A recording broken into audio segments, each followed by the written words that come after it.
So, we've talked a lot about this game, and we'll wrap up later with ending with this game. But I want to hear your Mhm. thoughts on more of the other games, if anything's changed for you, because I know you talked about some of these games being blowouts and some of them not. So, I want to start with the game tomorrow night, Penn State, Boise Mhm. State. What do you think is going to happen in that game? Belt ass. I don't. So I your thoughts have not changed. No. And I tweeted about this earlier because I've seen there's a lot of people that think Boise is going to challenge them. I saw some people just saying Boise is going to beat them, and I tweeted out. I said I think there's a very big misconception about Penn State football, and that maybe because they're not Ohio State or Michigan or in this year Oregon, a lot of people don't pay attention to Penn State that much or that often. I think I'll be correct in saying they're one of the 10 to 15 most talented teams in the country. Um, So you're not worried about James Franklin and his propensity to poop his pants in big games, because nope. The I same think way I this is wasn't good. last This week. is a big game. The same way I wasn't last week. I said they were going to smack SMU. I was right, and they're going to come out and do Th- the same. If you They think did. you're gonna, if you think The you're gonna difference go was out that game there, was at home. yeah, sure, and I feel the same way now. If you think you're gonna go in there and just run the ball in Penn State, you're out of your mind. You're out of your mind. And here's the other part about it: Boise State's outside of their pass rush, they suck on defense. They suck. The, I'll give you a prediction. Tyler Warren is going to have 150 total yards in this game. That's a lot of yards. Plus, plus. I think he's going to go crazy in this game. I think he will. I don't think there's anything that this. And then on top of that, I know we disagree on Max Madsen. This would, No, I don't. He's no world beater. Let me make that clear. yeah. But I mean, they haven't seen Boise State. This will be the best defense Boise State has seen all year. I agree with that. They are not. This isn't Oregon. Which this isn't like Oregon. You catch them early in the season. They're not. You're not going to get the 30 on them. I had this game. What did I say? What did I say? Ah, Oh no, they're not getting the 30 points. I picked this game 40 to. Oregon just had 45. They just dropped 45 on him. That's Oregon. Okay. That's Look. Oregon. The spread right now is 11. I think that's way too high for this game. This I game's actually gonna. think this game's gonna be close. I picked this game. I think what I tell Bryce 40 to. No, I said 30. 38 to like 14 or 17. I don't. Oh, I don't think they have, dude. They don't have it. They have a snowball in hell's chance. They have a snowball in hell's chance to win. I Win this think game. yesterday I picked the game. Um, I took Boise State. I took them 31-24. Oh no. And You think that defense is holding Penn State to 24 points? Or you thought that? no, I don't think the defense is going to be doing that. I think Penn State's going to have a lot of self-inflicted wounds in this game. This is the kind of game where I could see Drew Aller tightening up. Mm-hmm. I could see James Franklin tightening up as well. And I don't think they're going to necessarily be able to execute the game plan the way that they want to. I think Boise State is going to be able to run the ball better than what you think they are. Ashton Genty is the best running back in college football for a reason. Mm-hmm. I'm not going to sit here and say I think Madsen's going to throw for like 300 yards and 3 touchdowns, because I do not see that happening.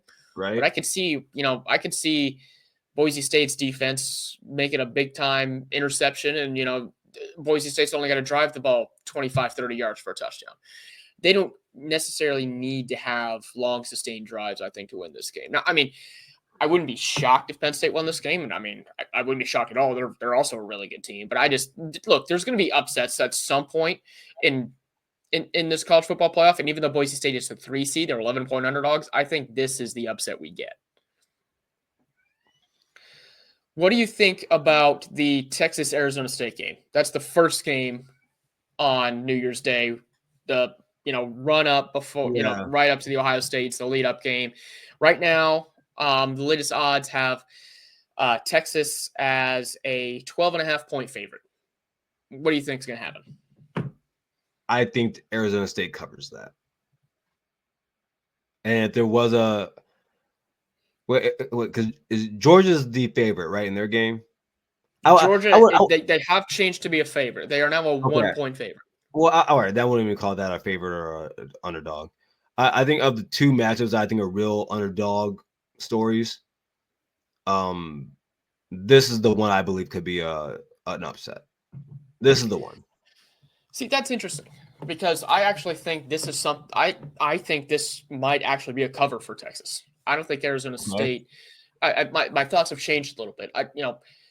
Talk about Arizona's, Boise State, how they really attack teams by running the ball and they don't throw it, as well. It's kind of the same thing with Arizona State with Cam Scatterbu. He is their main weapon.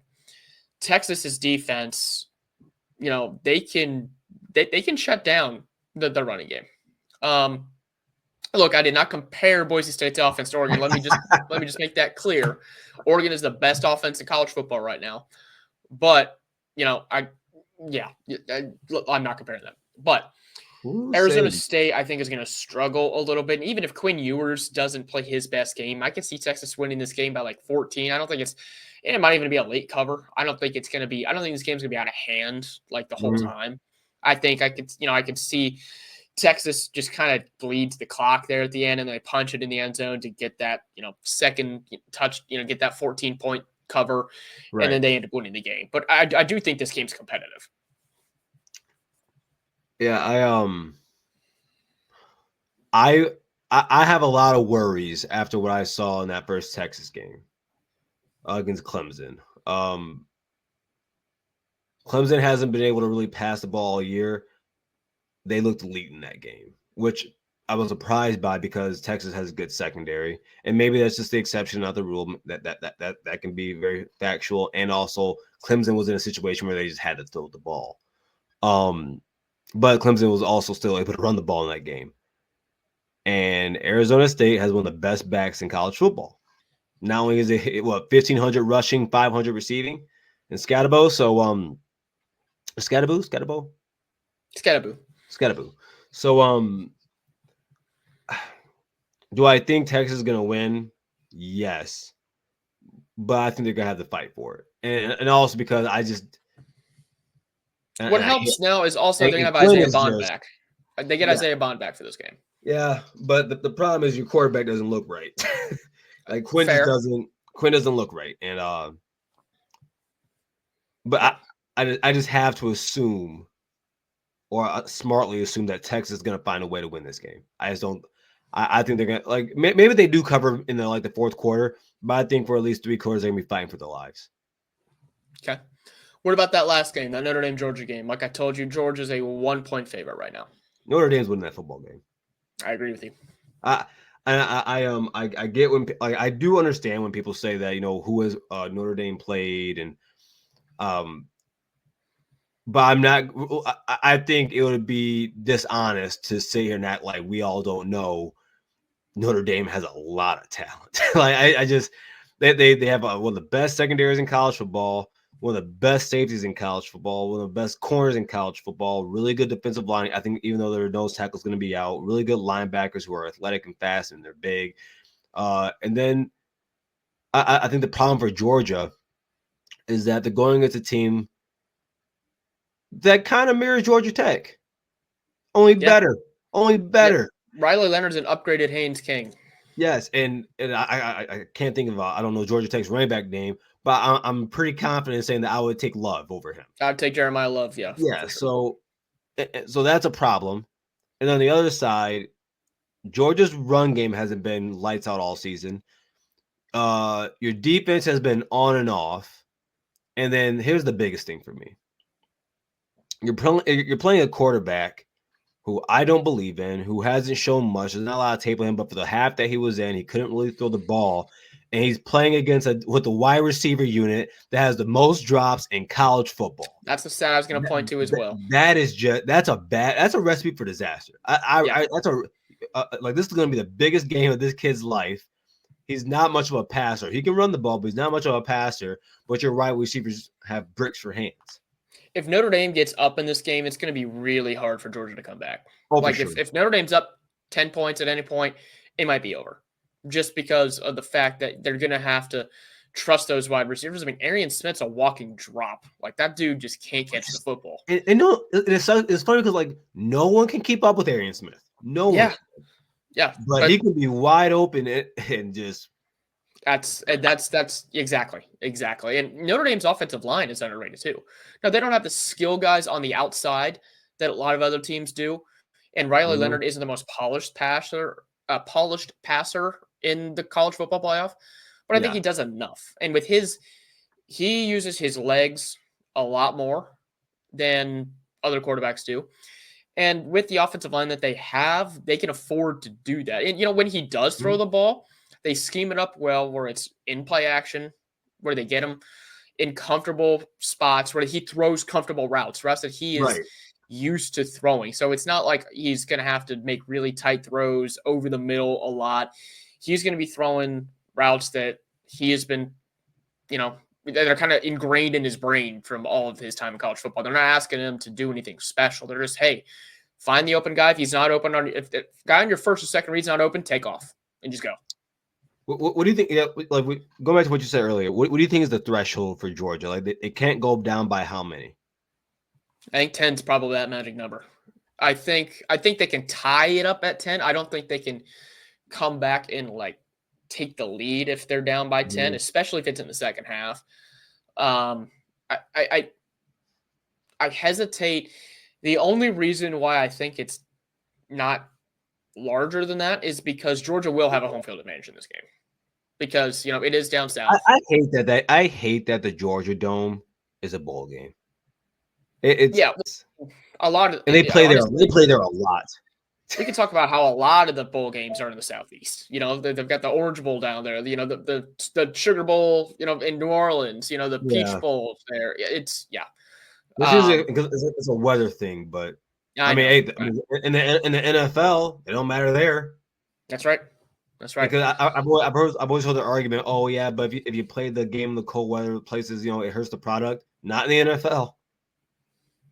Yeah, it's football. All right, so we'll wrap up here by one final prediction with our game, and also I'm really glad this is the 5:00 game. Gets me time to, we get an appetizer before, but I'm also not sitting around all day waiting for the game to come. No, I get. Dude, my stomach starts to hurt when I do that. Yeah. I don't like it. I want a final prediction from you and also an MVP in the game. I like that. All right, yeah. So final score: Ohio State 33, Oregon 31. I think Oregon. At some point, I think Ohio State takes like a 10-point lead, and then Oregon scores again to try and close the gap, and then the game just ends because it ends. I just think the game is over, whether that be 5 seconds left or 10 minutes left. I think the game is going to end there because I think Ohio State's going to try and run the ball, and then that puts Oregon in a situation where they have to pass it. And I think for Ohio State, when they know that you have to pass the ball, they can pin their ears back and play cover 3 or cover 4, whatever they want to do. And then MVP.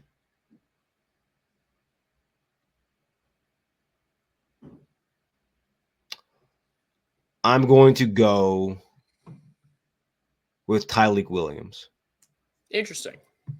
I think I think with the interior of their O-line, specifically from right guard to center, being their weakness, I think if Tyleik Williams can take advantage of that, kind of play like the way he did against Tennessee in most games this season, and he actually had a few moments in the first Oregon game, I think if he can do that, that'll bode well for Ohio State. I like it. So, I said earlier, I think I'm going to stick to my prediction, 38-35, Ohio State. That's just Ohio State's offense really showed me something against Tennessee specific to the play calling where I'm not afraid that they're going to play scared. Like, they're not going to call scared anymore. So they're going to go down swinging. Whether it works or not, we'll find out. But they're not going to try to run the ball up the middle 20 times and then, not try to do anything else like they did against Michigan. Like, I'm more confident in the play calling now. For my MVP, I actually think it's going to be Travion Henderson. And that's not someone I would have picked really even 2 weeks ago. But after rewatching some of the film against No, bro, Tennessee, you're a hater, bro. no, I'm not a hater. I'm joking. But what he showed there at the end of Tennessee, and it wasn't just him, the offensive line got out and moved in space and was able to block a little bit better, which I think is going to be a large part of this as well. Mm-hmm. But Henderson also, he ran with more anger. You know, we talked about earlier how Will Howard said that the team came out angry with a chip on their shoulder. I saw that in his running. And I think he's going to do something similar in this game. And I think, you know, he was by far the more effective back against Tennessee. He had 10 carries for 80 yards. Quinshon Judkins only had 10 for 34. Now, he has some good runs in the game, though. He has some good runs in the game. Sure, and I don't necessarily think it's going to be that kind of lopsided as far as the yardage difference between the two. But, you know, Henderson has actually stayed healthy this year. And that's not something we've seen in the past. He's fresher because because Ohio State has been able to share carries, you know. So I could see him running for over 100 yards in this game, a couple of touchdowns, and really being the X factor for a team that honestly plays better when they throw the ball more. But I think in this game, they're going to be more of a throw the ball to open up the run kind of team, not the opposite. As they should have been doing. Yeah, agreed.